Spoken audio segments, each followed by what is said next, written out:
Orang Malang bisa berbudaya Eropa. Tidak lagi mengatakan aku cinta padamu, tapi I love you. Orang Malang bisa makan spaghetti, bahkan lebih spaghetti daripada orang Itali. Orang Malang bisa lebih Arab dari Arab.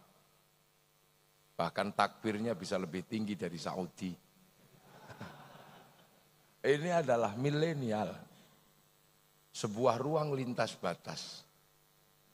Masa mudanya Bapak Rektor untuk menjangkau Afrika, untuk melihat gajah, mesti menunggu flora dan fauna.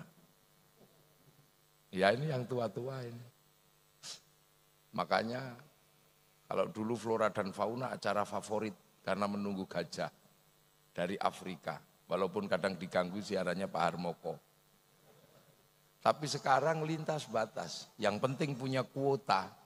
Tinggal pegang smartphone, semua jadi satu di situ. Cari center ya di situ. Cari radio di situ, cari koran di situ, cari televisi di situ. Dan cari apapun di situ tinggal ketik kucing Afrika keluar. Kalau mau iseng bokong India keluar. Itu milenial. Ini milenial. Manusia bertemu dalam satu ruang yang sesungguhnya adalah capaian-capaian peradaban. Akan tetapi satu yang tidak bisa dijangkau oleh anak milenial. Apa? Batas teritori negara. Engkau bisa menjadi lebih Arab dari Arab. Tapi ketika orang Malang pergi ke Arab, tetap ditanya pasportmu mana. Kita bisa lebih Amerika daripada Amerika. Bapak Rektor ini lebih Jerman dari Jerman kayaknya. Tapi kalau ke Jerman tetap ditanya pasportnya mana. Artinya batas teritori makhluk milenial adalah batas negara bangsa. Atau batas nation state. Dan batas negara bangsa atau nation state ini adalah batas yang diberikan oleh Allah berupa pesan khusus pada umat Rasulullah. Umat Nabi Musa tidak mendapat pesan kebangsaan. Umat Nabi Isa tidak mendapat pesan kebangsaan. Bisa kita telusuri dari Injil dan dari Taurat. Kenapa? Karena umat-umat sebelum Rasulullah ini umat yang sangat sektoral. Bahkan ada yang landlock, ada yang terkunci di daratan. Nabi Adam umatnya baru satu keluarga. Ya problemnya baru urusan cinta. Nabi Nuh umatnya satu kampung. Dan pikniknya juga belum jauh. Jadi jauh karena dilemparkan banjir. Umat Nabi Musa, walaupun Nabi Musa garangnya kayak gitu. Baru seputaran Mesir sama Filistin. Nabi Isa baru sampai Romawi, itu pun Romawi yang datang. Umat Nabi Musa belum sampai Malang. Apalagi sampai Kangean belum. Kalau ada yang di Kangean. Tapi umat Rasulullah ini adalah umat yang sudah lintas batas. Ketika Rasul jadi nabi, seluruh dunia sudah ada isinya. Sudah ada makhluknya. Dan makhluk di zaman Rasulullah sudah punya identitas bangsa. Makanya pesan waja'alnakum syu'uban wa qabaila cuma dikunci dengan satu kalimat, lita'arofu, agar kalian saling pengertian. Karena Rasulullah jadi nabi itu umatnya sudah macam-macam. Dan bentuknya sudah berubah. Nabi Adam bentuknya masih tinggi ya segede inilah kalau Nabi Adam. 60 dirok itu, sak dirok segini. Artinya sekitar 55 meter. Besar umat Nabi, zaman Nabi Adam itu gede. Wong kadalnya aja segede dinosaurus. Tapi zaman Nabi Muhammad pergeseran manusia lepas dari benua, lepas dari pulau, menghasilkan wajah dan bentuk yang sudah berbeda. Sudah yang masih terkunci di Arab berubah. Apa tetap cantik, ganteng. Yang bergeser ke Eropa tinggi besar rambutnya merah. Yang bergeser ke Afrika hitam gosong kayak kopi. Yang geser ke Cina berubah menjadi tembem sipit-sipit. Yang geser ke Indonesia menjadi kecil-kecil, pesek-pesek, minimalis. Nah ini ketika Nabi Muhammad jadi nabi, makanya pesan kebangsaan itu diberikan kepada nabi. Dan untuk menghindari agar tidak terjadi perbenturan peradaban, perbenturan kemanusiaan, kaum muslimin itu diajarkan satu. Yang pertama sholat. Sudahlah kamu sholat situ. Ini menghadap kemana? Ini masjid sini. Menghadap ke barat. Gak boleh masjid di Indonesia ngadep ke timur, gak boleh. Masjid ke barat sana. Sholatnya. Karena di sana ada kiblat. Kiblat itu di Makkah. Wujudnya batu yang ditumpuk. Yang merupakan tanda peradaban pertama di muka bumi. Muka bumi itu peradaban Adam yang disebut inna awwala baiti wudi'a lin-nasi lalladzi bi Bakkah mubarakah. Agar kita selalu ingat ke sana karena Nabi Adam turun, tandanya itu. Untuk mengingat kita bahwa kita ini akan pulang ke kampung halaman dan untuk mengingat bahwa kita ini alien yang pertama, itu aja. Loh, manusia ini alien pertama karena turun dari langit. Ya makanya karena alien ya rakusnya luar biasa, pinternya luar biasa, memimpinnya luar biasa dan bentuknya paling bagus, wong. Alien. Kita ini makhluk langit, makanya bentuknya ya berbeda dengan kambing. Makanya kita disebut ahsani takwim, bentuk terbaik. Kambing dari dulu mulutnya begitu, kalau lapar Mbak kalau pengen kawin Mbak itu udah dari dulu. Tapi mulut manusia bisa ngomong, bisa bahkan tidak bunyi pun bisa ngomong. Ahsani takwim, tangannya paling baik. Tangan monyet kalah sama manusia, tangan monyet gak bisa utek-utek upil, gak bisa. Ngupil gak bisa. Tangan manusia bisa, ini ahsani takwim. Bahkan bisa ngomong.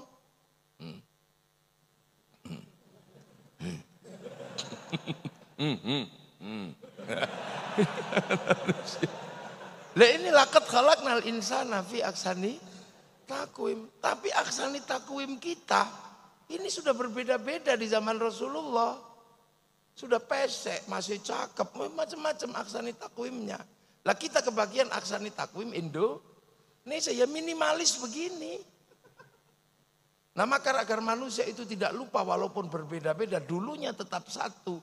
Jadi pelajaran Bhinneka Tunggal Ika itu sebenarnya pelajaran Islam pertama kali dulu. Walaupun kita berbeda-beda, kita dulu punya nenek moyang yang satu. Nabi Adam, Siti Hawa. Dan pertemuan Nabi Adam dan Siti Hawa disimbolkan dalam satu bentuk namanya Jabal Rahmah. Makanya kita ini disuruh tengok Jabal Rahmah kalau pergi haji untuk mengenang masa lalu nenek moyang kita satu. Mau jadi Cina ya dari situ nenek moyangnya, mau jadi Arab ya dari situ, jadi Eropa juga dari situ, jadi Indonesia juga dari situ. Inilah prinsip dasar yang kemudian dikenal dengan ukhuwah basyariyah. Ini Islam ini sudah disiapkan untuk menjadi makhluk masa depan, untuk tidak tersandra oleh masalah lalu. Jadi untuk menjadi manusia masa depan, Allah sudah bikin resolusi agar kaum muslimin tidak disandra oleh masalah lalu. Makanya kita cuma diminta untuk saling pengertian gitu aja. Arab ya kita pengertian lah, cantik ganteng gak usah emosi. Karena gak ada air. Makanya dibikin cantik ganteng biar kalau gak mandi ya tetap cantik, tetap ganteng gitu aja. Ya kira-kira begitu, gak ada dalilnya. Dan karena ini bukan rukun iman gak usah dipercaya deh. Wong itu lita'arofu agar kalian saling pengertian. Cuman orang Depak memaknai saling mengenal, kurang pas kalau menurut saya. Bahasa saling mengenal untuk ta'aruf itu enggak pas. Karena apa? Bahasa Indonesia mati ketemu bahasa Al-Quran. Ini biasa dalam rumus ilmu linguistik itu ada begitu. Kekalahan satu bahasa karena kalah tua. Bahasa Indonesia sama bahasa Jawa kalah tua. Makanya bahasa Indonesia enggak sanggup menerjemahkan kunduran truk, enggak bisa. Enggak bisa. Dia mati dia. Pecirit itu udah enggak bisa. Iya, ini dalam tataran ilmu linguistik memang ada masalah. Makanya ketika bahasa Indonesia ketemu bahasa Arab mati. Lita'arofu bimakna saling mengenal. Bukan saling pengertian. Karena kalau mengenal itu bisa menjadi masalah. Saya mengenal tikus tapi pengen mukul kepalanya aja. Saya kenal ular tapi pengen bunuh aja. Maka lita'arofu adalah saling pengertian. Eropa tinggi besar rambutnya merah, kita pengertian aja. Karena di sana musim dingin. Kalau dibikin kecil kedinginan mati, itu aja. Makanya mereka kalau musim dingin lari ke Indonesia karena kehilangan ultraviolet, pigmen kulitnya berubah, maka dia lari ke negeri tropis untuk berjemur. Maka sesungguhnya ketika mereka ke sini itu berjemur, bukan pornografi. Kita aja yang ngeres kata. Maka siapapun pemimpin dari Unibro nanti yang lahir, tolong tidak usah bikin perda syariat khusus mengatur turis harus pakai jilbab, nggak usah. Ini pengertian dasar. Orang Eropa kalau musim dingin tanpa daun karena rontok di musim gugur. Makanya bulan Desember ketika tidak ada daun, Natal menggunakan daun cemara karena hanya daun itu yang tidak rontok. Makanya tidak usah heran kenapa Natal pakai daun cemara karena itu yang tidak rontok, bukan saking hebatnya daun cemara. Seandainya Natal asli Malang bisa daun jambu, bisa daun mangga. Makanya takmir Masjid Raden Fatah tidak usah emosi. Jangan kau tanam cemara di depan masjid kami. Itu pohon Kristen. Semenjak kapan pohon punya agama? Ini. Jadi Islam itu sudah dipersiapkan betul untuk menjadi manusia masa depan. Afrika kenapa hitam gosong? Tidak usah emosi. Allah menitipkan singa di Afrika. Dibikin putih dikejar singa kelihatan. Lah kalau hitam tengkurap udah dianggap kayu kebakar, udah nggak kelihatan. Cina kenapa tembem sipit? Karena di sana ada musim dingin, salju turun, mataharinya keluar, silaunya luar biasa. Lama-lama ya begini mengsilau. Indonesia kenapa kecil-kecil, pesek-pesek dan minimalis? Allah menempatkan kita di buminya yang paling indah namanya Indonesia. Nah itu aja kita diminta pengertian aja, ta'arufu agar pengertian. Ini Islam dipersiapkan dialektikanya. Makanya Islam ini makhluk masa depan betul. Jadi kalau sudah lihat Jabal Rohmah kok nggak mengerti perbedaan antar bangsa dan perbedaan manusia, ini pasti hajinya mardut. Eropa apa dikasih bekal itu? Tidak. Bagi Eropa ras terbaik adalah ras Arya. Ras Arya ini ras terbaik, kulit putih terbaik. Makanya ketika Christopher Columbus terdampar di Tanjung Harapan menemukan orang Afrika, dianggap bukan manusia. Dianggap ini adalah neraka yang dibiarkan oleh Allah karena kejahatan di dunia dibalas oleh neraka, dibakar tapi tidak boleh mati agar bisa disiksa lagi. Orang gosong dengan rambut hitam adalah bukti neraka itu ada. Makanya Christopher Columbus menembaki orang Afrika dan bahkan kemudian perbudakan dimulai dari Afrika. Hampir seluruh perbudakan dimulai dari Afrika. Maka Afrika ketika menghindari perbudakan, maka konsep kecantikannya berbeda dengan orang lain. Tanpa bibir itu cantik, tanpa telinga itu cantik, karena dipotong untuk menghindari perbudakan.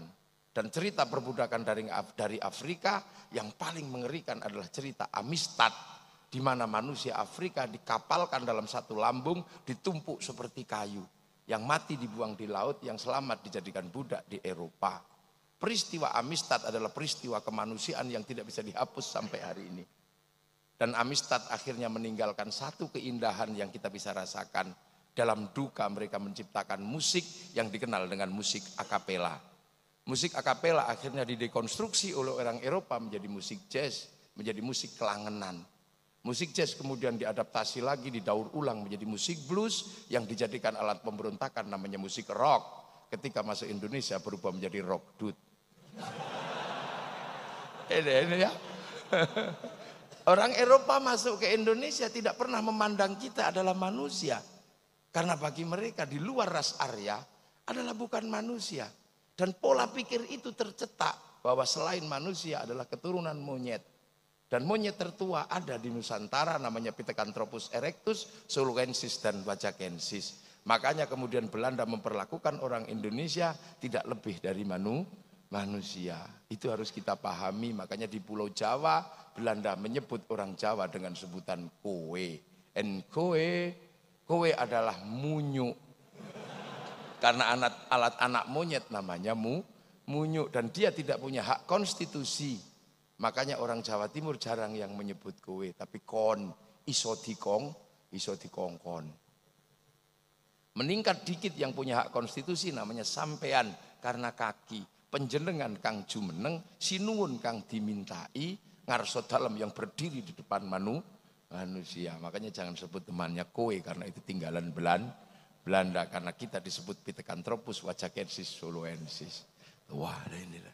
Jadi resolusi itu sudah dibuat, maka dialektika kebangsaan Islam itu dialektika masa depan. Kemudian sejarah manusia ini hampir punah dan hilang. Allah mengutus Nabi Ibrahim untuk mencari jejak itu. Dan jejak itu akhirnya ditemukan di sebuah lembah. Ketika jejak itu ditemukan, Nabi Ibrahim cuma melantunkan sebuah doa. Rabbana inni askantu min dzurriyyati biwadin ghairi dzi zar'in 'inda baitikal muharram. Rabbana liyuqimus sholata waj'al afidatan minan nasi tahwi ilaihim warzuqhum minats tsamarati la'allahum yashkurun. Karena jejak ini ditemukan oleh Nabi Ibrahim, maka seluruh manusia bersepakat bahwa Nabi Ibrahim adalah Abul Anbiya wal Mursalin. Dan sampai hari ini Nabi Ibrahim dikenal oleh seluruh manusia dengan nama yang berbeda. Ada yang mengenal Ibrahim dengan istri Syarah, ada yang mengenal Abraham dengan istri Sarah, ada yang mengenal Brahma dengan istri Saraswati. Orang Hindu mengenal Brahma, istrinya Saraswati. Orang Ibrahim mengenal istri Sarah, mengenal Abraham, istrinya Sarah. Sudah selesai di situ, ada resolusi konflik.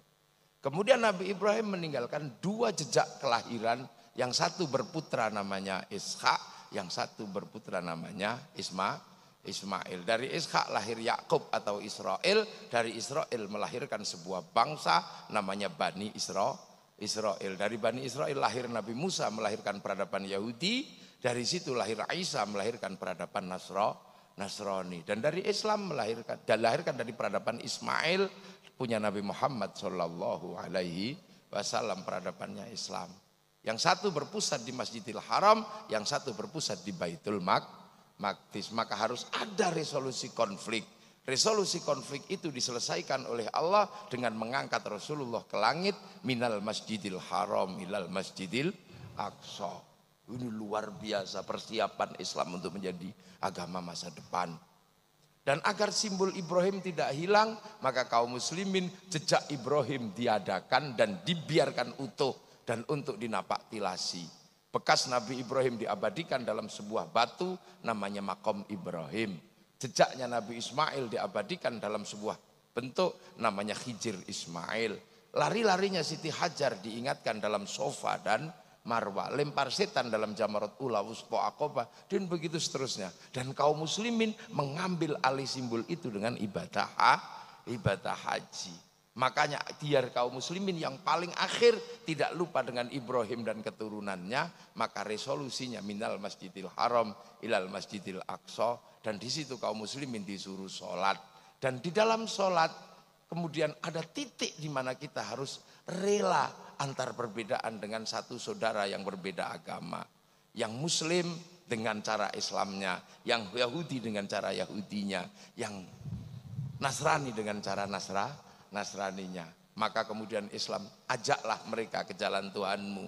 Ud'u ila sabili rabbika bil hikmah. Ajak yang baik. Kalau enggak bisa ya sudah doakan.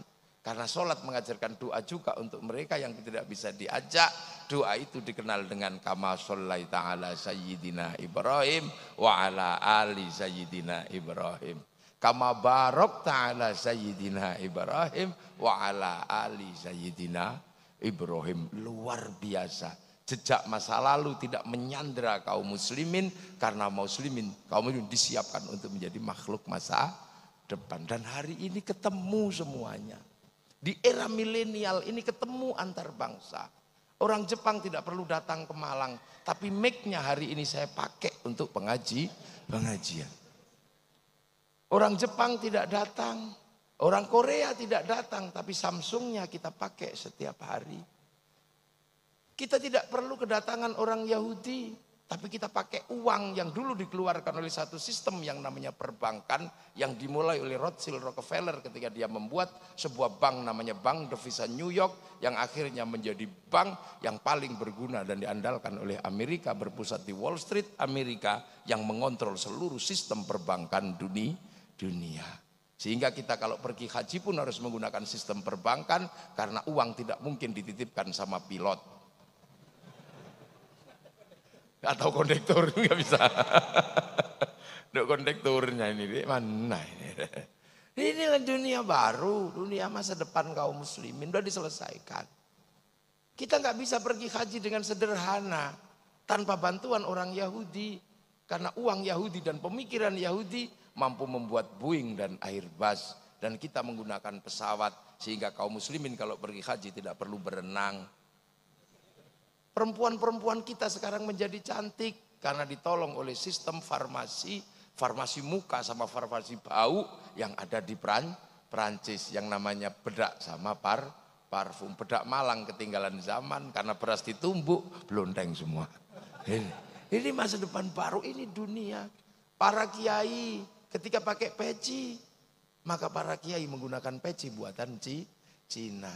Ada banser, ada polisi, semua dibordir sehingga ada orang tahu ini polisi, ini banser. Kenapa dibordir? Ya karena kita biar tahu ini simbolnya siapa. Mesin bordirnya yang menyiapkan Cina namanya mesin butterfly. You know? Lampu menjadi terang pekerjaan Thomas Alva Edison. Kita punya sistem kerjaan Newton sehingga kita punya listrik dan segala macamnya. Kita bisa menemukan dunia baru dengan sistem etalase pengetahuan yang luar biasa. Ini pekerjaan siapa? Pekerjaan Einstein. Ya kan?